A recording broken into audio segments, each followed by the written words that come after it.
इसमें भेदभाव करते हैं। वैसे तो अब समय बहुत बदल गया है, लेकिन हमारा शास्त्र, हमारा पुराण, हमारा धर्म हमको बराबर मानता है।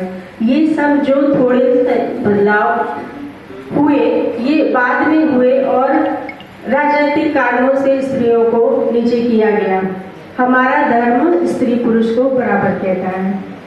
इसी कथन के साथ मैं मंचा सिंह सभी ज्योतिष और हस्तरेखा के महारथियों को चरण वंदन करती हूँ। सभा में उपस्थित सभी हमारे मित्र, बड़े छोटे भाइयों बहनों, सभी को मेरा प्रणाम।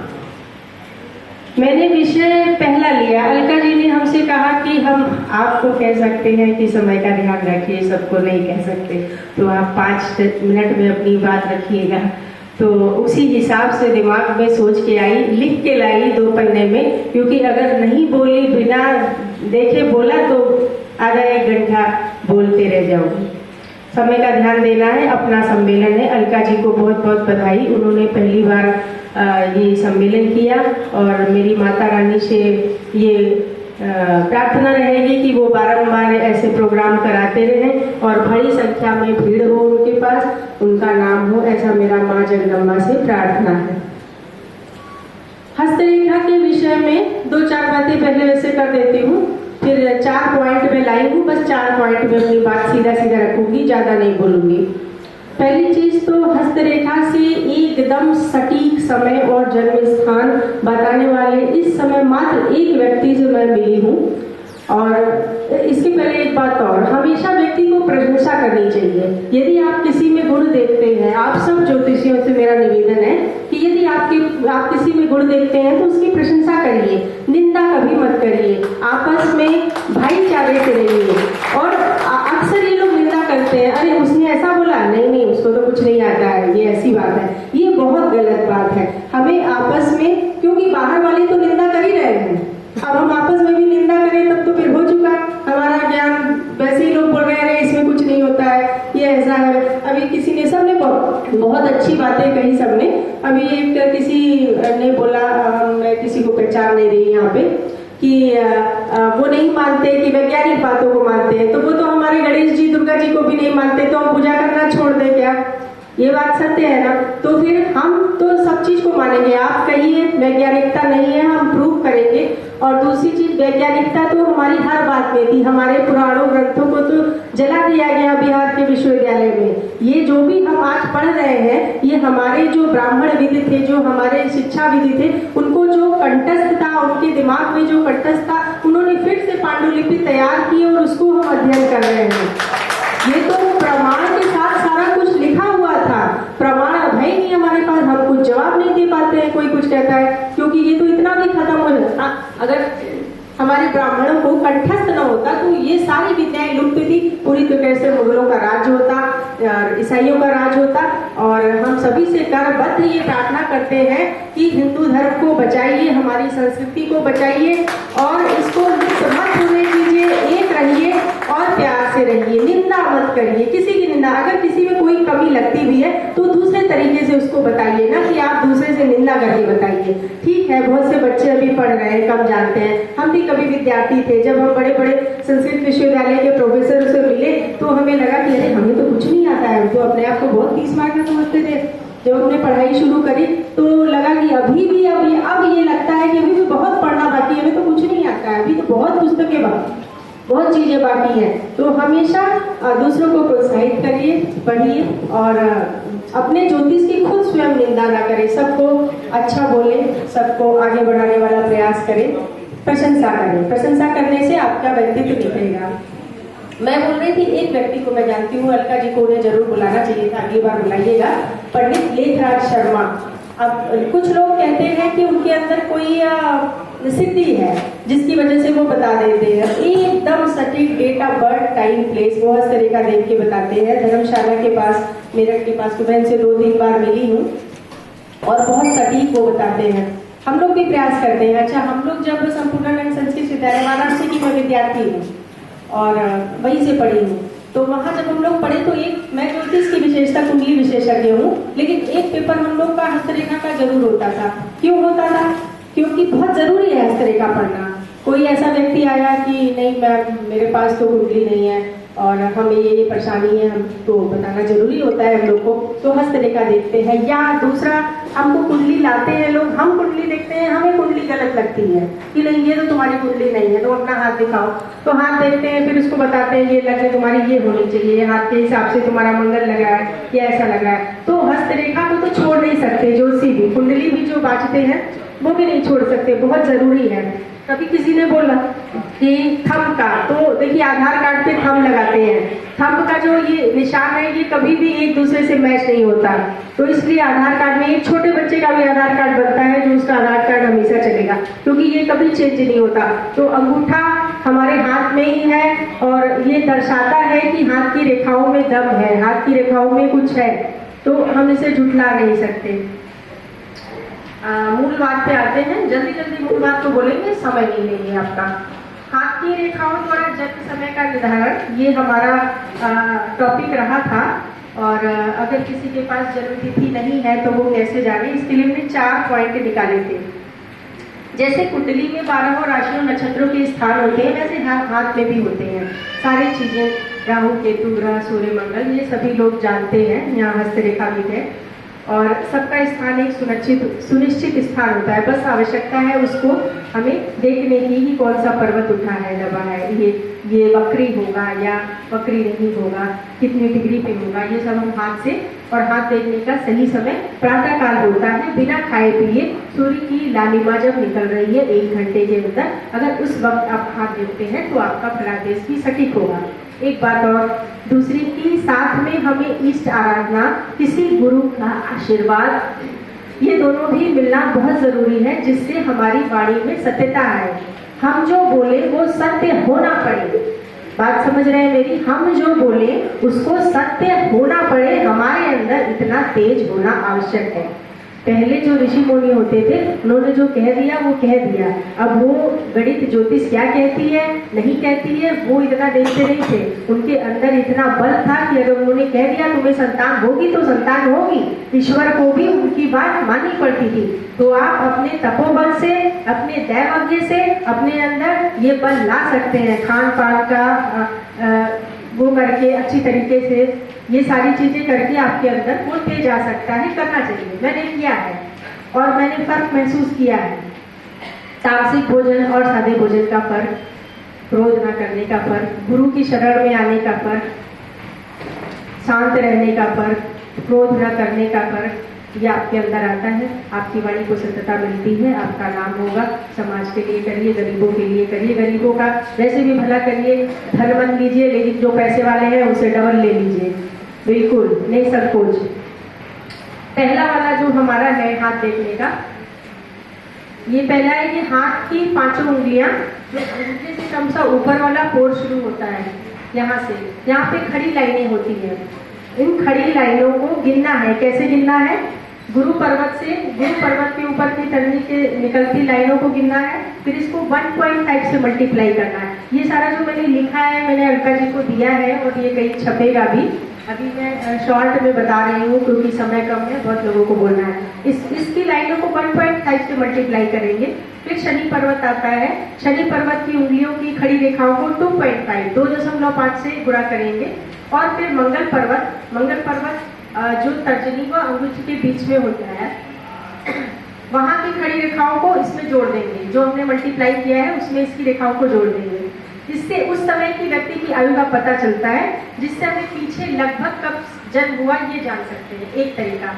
लेकिन यहाँ पे भी वही चीज है, इसमें प्रायोगिक अध्ययन करना बहुत जरूरी है, क्योंकि हमने खुद कई लोगों का निकाला है तो लगभग तक पहुंच जाते हैं, लेकिन एकदम सटीक नहीं पहुंच पाते, लगभग पहुंच जाते हैं, कुछ दिनों का अंतर आ जाता है, कुछ समय का अंतर आ जाता है। जैसे सबसे पहले तो स्वयं का ही देखा आपने, तो थोड़ा सा अंतर आया, लेकिन पहुंच गए वहां तक, उसका सही समय तक। दूसरी चीज की कब हमारा जन्म दिन में हुआ है या रात में हुआ है, शुक्ल पक्ष का है या कृष्ण पक्ष का है, ये हम कैसे जानेंगे? हाथ के अंगूठे में यव का निशान होता है, तो अगर यव का निशान है तो कृष्ण पक्ष, दोनों अंगूठों में अगर यव का निशान है तो शुक्ल पक्ष का जन्म होता है और दिन का ही समय होता है। और एक हाथ में चक्र हो तो रात का समय, दोनों हाथ में चक्र हो तो कृष्ण पक्ष और रात का समय होता है। कहीं किन्हीं पुस्तकों पुस्तकों में पुराणों में थोड़ा सा मतभेद है, लेकिन हम अपने प्रायोगिक अध्ययन से इसको बल प्रदान कर सकते हैं। जैसे कुंडली भी देखते हैं तो देखते देखते हमको कुछ अपना भी नियम निकल जाता है कि नहीं ये 2 लोगों में 4 लोगों में ऐसा हुआ तो ये हमारा, क्योंकि जो ऋषि मुनि भी बताए पढ़े उन्होंने भी प्रायोगिक अध्ययन के बल पे ही लिखा, तो हम भी एक नया नियम भी जोड़ सकते हैं, लेकिन प्रायोगिक अध्ययन में उतना बल होना चाहिए।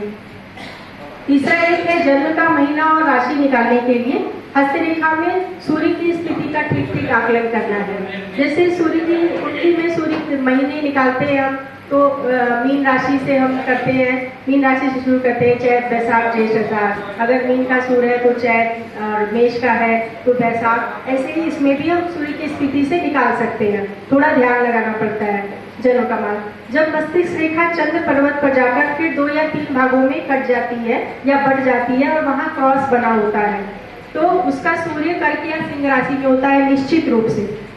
यदि मस्तिष्क रेखा मंगल पर्वत पर आकर रुके तो सूर्य मेष या वृश्चिक का होता है।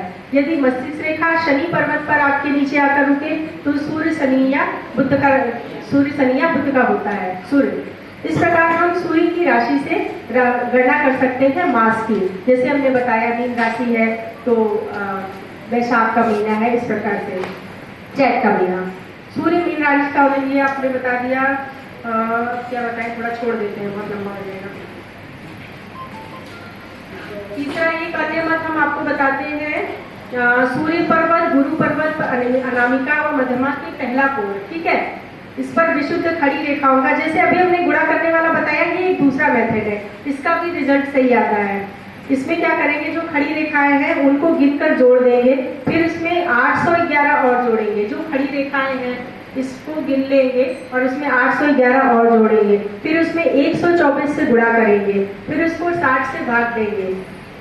भागफल हमारा घंटा मिनट में आएगा। अगर 24 से ज्यादा होगा तो फिर 24 से भाग देंगे, क्योंकि हमको 24 घंटे के अंदर का समय निकालना है। इस प्रकार जो समय हमें मिलेगा तो हम पंचांग से उसकी लग निकाल के भी कुंडली बना सकते हैं, बार का निर्धारण भी कर सकते हैं। और जैसे अनामिका उंगली के दूसरे व तीसरे पोर पर जो लंबी रेखाएं हैं उसमें 17 जोड़कर 5 से गुणा करके 7 से भाग देने पर बची संख्याओं से वार होगा। 1 आने पर संडे, 2 आने पर सोमवार, 3 आने पर, इस तरीके से ये हम कर सकते हैं और लगभग सटीक आता है। बस आपको जो संख्याएं लेनी है, जोड़नी है, उसको सही तरीके से लेना है कि कौन सी रेखा को हम काउंट करें और कौन सी रेखा को छोड़ दें। या आप जब ढेर सारा हाथ देखेंगे तो आपको आ जाएगा सटीक आकलन करना। और थोड़ी और चीजें हैं, लेकिन हम इतना ज्यादा लंबा नहीं बोलेंगे, समय का ध्यान है। और सम्मेलन करवा रहे हैं अलका जी, पहली बार, उनको बहुत बहुत धन्यवाद। बहुत सारी विधाएं हैं ज्योतिष में, प्रश्न बताने की, आंसर बताने की, प्रश्न कुंडली भी है, दृष्ट विद्या के जानकार भी लोग हैं। और बस सबको बहुत बहुत धन्यवाद और अपनी वाणी को यही विराम देते हैं। और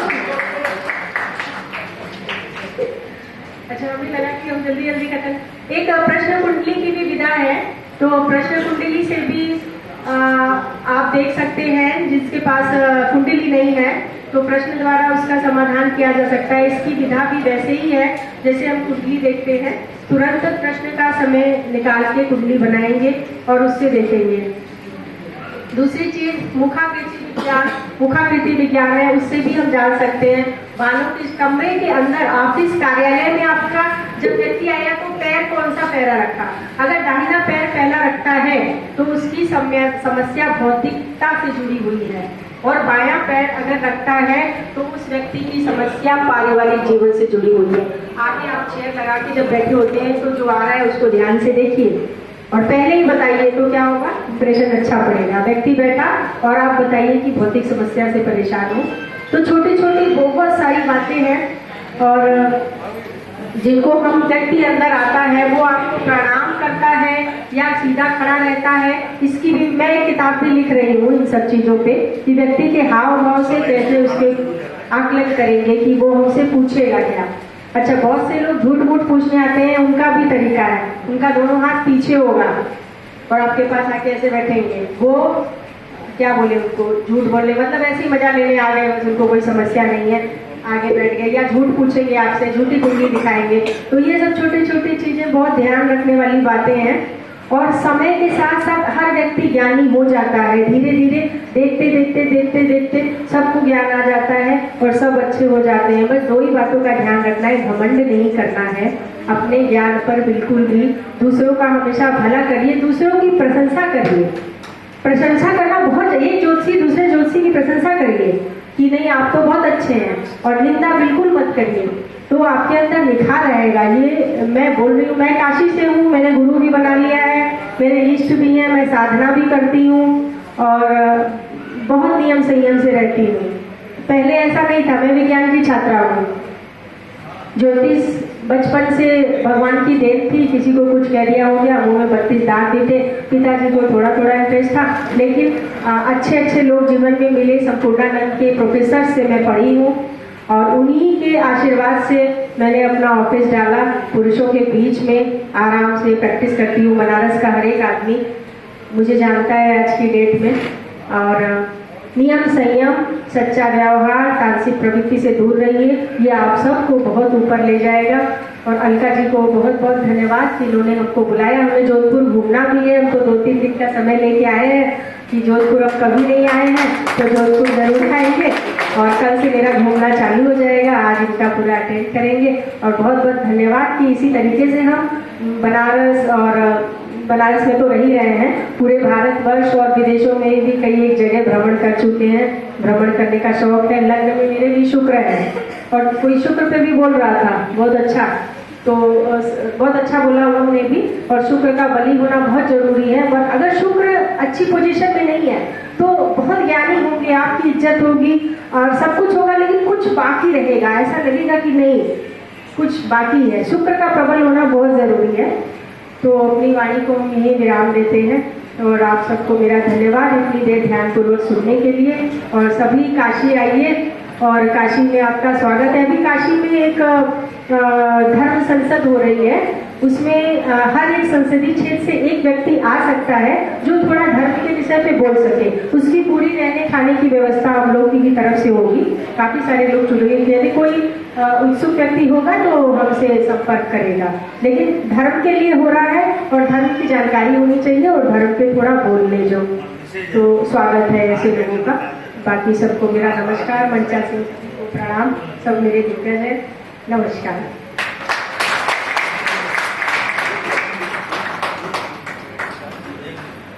बहुत सुंदर तरीके से अपनी बात